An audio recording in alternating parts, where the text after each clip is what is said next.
today I'm going to explain one more proverb which is kill two birds with one stone. So this proverb means that sometimes you can uh, simultaneously accomplish two goals with just single arrow. So this proverb means that you can just uh, accomplish anything, like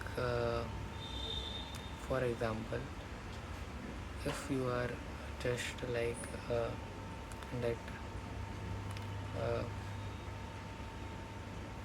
think that I will take tuitions of two students. So in this case you are also teaching other, and other person is also learning, and to make that person study, you also study, and uh,